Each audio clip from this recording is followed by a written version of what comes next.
بسم اللہ الرحمن الرحیم۔ ناظرین، آج کا پہلا ویلاگ صفحہ نمبر 141 اور حدیث نمبر ہے 89۔ 99 نمبر حدیث، 141 نمبر صفحہ ہے اس کا، اور ویلاگ نمبر 1۔ قال اللہ تعالی وما آتاکم الرسول فخذوہ وما نہاکم عنہ فانتہوا۔ جو تم کو رسول دیں وہ لے لو، اور جس سے منع کریں اس سے رک جاؤ، اس سے باز آ جاؤ۔ معارف الحدیث احادیث نبوی کا ایک جدید اور جامع انتخاب، اردو ترجمہ اور تشریحات کے ساتھ، جلد 2، مولانا محمد منظور نعمانی رحمۃ اللہ۔ ناظرین، صفحہ 141، پیج 141، حدیث نمبر 89 اور ویلاگ نمبر 1۔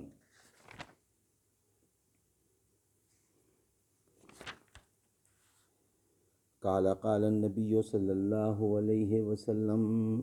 حضرت ابو ذر غفاری رضی اللہ سے روایت ہے کہ رسول اللہ صلی اللہ علیہ وسلم نے ارشاد فرمایا، وہ شخص کامیاب اور بامراد ہوا جس کے دل کو اللہ تعالیٰ نے ایمان کے لیے خالص کر دیا اور اس کے قلب کو صحیح و سالم بنا دیا، یعنی جس کے دل کو ایسا صاف ایمان و یقین نصیب فرمایا جس میں شک یا نفاق کی کوئی آمیزش اور کوئی گنجائش نہیں، اور حسد و کینہ جیسے باطنی امراض سے بھی اس کے دل کو پاک کر کے سلیم بنایا، اور اس کی زبان کو سچائی اور اس کے نفس کو اطمینان عطا فرمایا، یعنی اس کے نفس کو ایسا کر دیا کہ اللہ کی یاد سے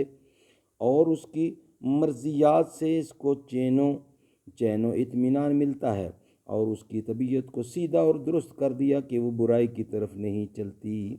اور اس کے کان کو سننے والا اور آنکھ کو دیکھنے والا بنا دیا کہ وہ حق باتوں کو اور اللہ کی نشانیوں کو سنتے ہیں اور دیکھتے ہیں اور نصیحت و عبرت حاصل کرتے ہیں۔ پس کان تو مثل کیف کے ہیں کہ باتیں اس کے راستے سے دل میں اس طرح جاتی ہیں جس طرح بوتل یا شیشی میں کوئی چیز کیف کے ذریعے جاتی ہے، اور آنکھ پہنچانے والی اور ٹھہرانے والی ہے ان چیزوں کو جو وہ قلب کو سونپتی ہے، اور بامراد اور کامیاب ہوا وہ شخص جس کے دل کو بنا دیا اللہ نے یاد رکھنے والا۔ حدیث کے آخری حصے میں کان اور آنکھ کے متعلق جو بات فرمائی گئی ہے، جس کے ترجمہ پر امتیاز کے لیے خط لگا دیا گیا ہے، اس سے وجود انسانی میں کان اور آنکھ کی یہ امتیازی اہمیت ظاہر کرنا مقصود ہے کہ دل جو انسانی اعضاء میں گویا بادشاہ اور فرما روا کی حیثیت رکھتا ہے،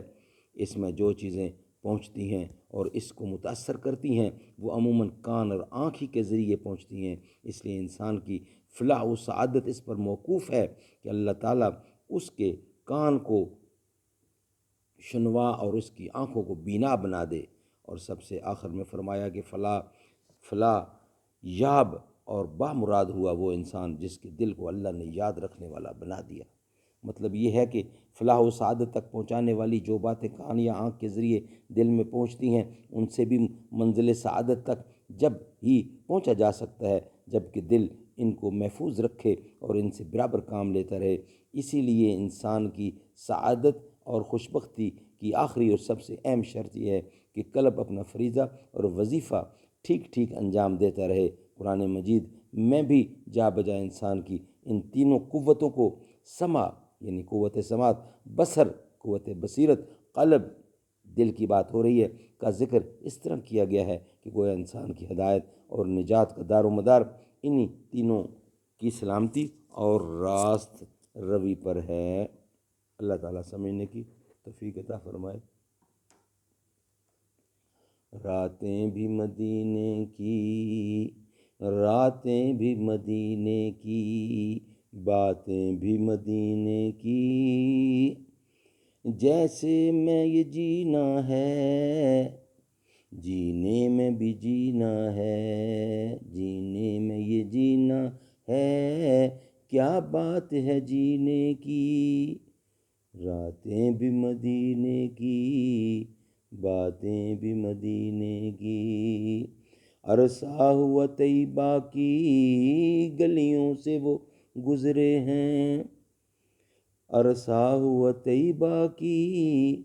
گلیوں سے وہ گزرے ہیں، اس وقت بھی گلیوں میں خوشبو ہے پسینے کی، راتیں بھی مدینے کی، باتیں بھی مدینے کی۔